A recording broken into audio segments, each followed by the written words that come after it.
When you jump into the first Berserker Khazan for the first time, the game will throw a ton of mechanics and systems at you, and some of them you'll figure out eventually, but others you'll only learn the hard way, after hours of struggle, wishing you had known them sooner. In this video, I'm sharing 10 essential tips to help you avoid those painful, if only I knew this earlier moments, and get off to the best possible start. Let's dive in.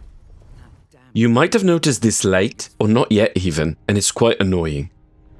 You're probably familiar with the Diablo or WoW color coding like this, but in this game for some reason they skipped green. So blue is uncommon, and that can mess up your evaluation. As soon as you start finding blue loot, you'll think it's rare and you hoard it or analyze it and compare what to wear. That's a waste of time when you're just starting the game. Most of it is garbage and it's not what you should be wasting your time on. Sure, if a piece is obviously better at a glance, you can equip it, but don't overanalyze. Just dumpster all this, convert it to Lacrima, and get some attributes. This is fodder. You should only start paying attention from purple, which is the actual rare gear. But if you really care to be efficient, you do have a stash and can keep that stuff in there, as later on you can sell it for money, convert it to Lacrima, or use it as fodder to augment gear, or dismantle it for crafting materials. Which is a good segue to the next tip about crafting. The game will give you blueprints long before you know what to do with them. But after the spider boss, you will unlock the blacksmith, which is quite a few hours in. Now you have the option to convert unwanted gear to crafting materials by dismantling it.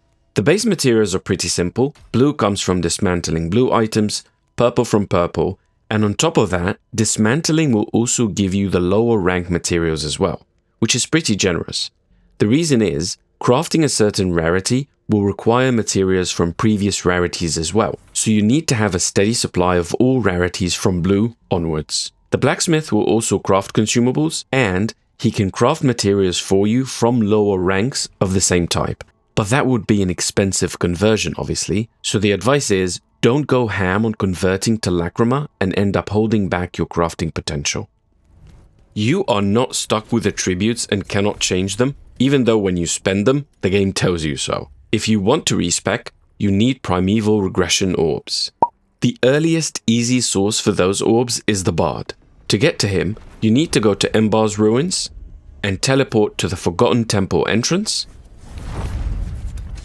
clear a few trash mobs, and up on this side, and then drop down here to find him. He has 3 to sell you, and they cost 10k each, which isn't super expensive, and will conveniently give you enough respecs to try every weapon, then settle on the weapon of choice.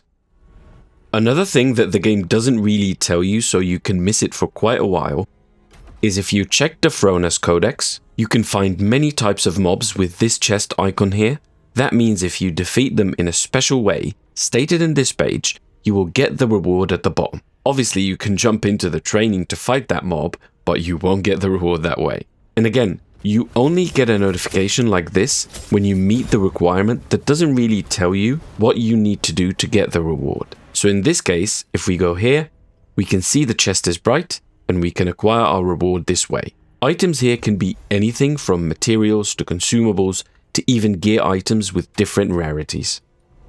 This one is a good example of hidden goodies you really need to know about as early as possible.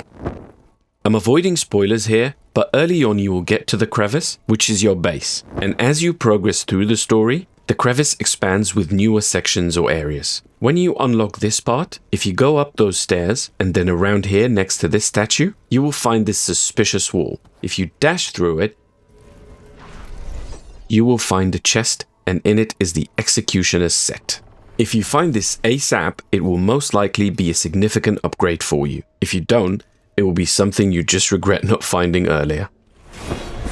It's very stressful when you're fighting a boss and you look at your healing and think, I have those 4 or 5 heals and I have to save them for the latter part of the fight because that's all I got. This one can be easily overlooked because the icon is pretty dull and is sitting there surrounded by all sorts of other items. But Soul Dust and Tears will not only give you Lacrima, they will heal you too. And along the way you will find yourself sitting on quite an amount. So you can register those on your bar and use them to heal. There's no risk to the Lacrima, because even when you die to a boss, you can go loot the Lacrima before fighting the boss again, so zero risk, way more healing during fights, easy mode. If you haven't noticed this one yet, that means you are wasting permanent significant power. The game doesn't show you this clearly in a guide or a pop-up, so you would be sleeping on easy perma buffs. If you go to your Nexus, go to Khazan's Memories, you can see this currency called Vengeance Points, which comes from collectibles. Then this upgrade menu will allow you to spend those points to get permanent buffs. Stamina damage increase, and damage multiplier increase. Significant percentage buffs that would scale with you that are otherwise wasted if you never see this menu, which would gimp your character for no good reason. You always want more Lacrima, but that doesn't mean you should fall for this mistake. Another collectible you will find are Soul Stones. When you talk to the Frona to unleash them, always select Health Recovery, as you can farm Lacrima in so many ways, and you rarely lose it when you die, even to bosses. But there aren't many ways to boost health recovery. This applies to your netherworld energy, and also the dust and tears we mentioned earlier. Bonus tip here about Lacrima, it will turn yellow when you have enough to upgrade. If you don't do this, you will likely miss out on some cool variations of boss fights. Every time you finish a main story mission, it's best to go talk to every NPC in the crevice, as they will have new dialogue and potential new side missions, which means more soul stones, collectibles, and some cool boss variations that you can otherwise miss out on if you ignore talking to them. Even though agility is simple to explain, it's divided into 4 ranks based on your total weight, it's critical to understand what works for you, especially if you settled on a weapon type. Let me explain. The worse your agility, the more costly it is to dodge and longer for stamina to recover. Obviously, agility gets worse with weight, so the heavier gear you wear, the lower ranks you go into. And the trade-off is when you have more defense, you're less agile. Your attributes that counter that are vitality and strength. Strength happens to be the main scaling attribute if you're using a greatsword. So even if you have slow attacks or could be wearing heavy gear, if you're a greatsword player, you will be pretty agile still. While dual blades benefit a bit from strength, on the other end of the spectrum, if you're a spear player, strength adds no value to your damage. So it's not wise to invest in it just for agility. You want to at least always avoid being COD, and for spear, you will probably have to live with wearing lighter gear and be more agile this way, because it only makes sense to invest in vitality for a spear player. So always aim to be in the safe B region at least. And know that based on your weapon choice, some gear will just not be an option for you.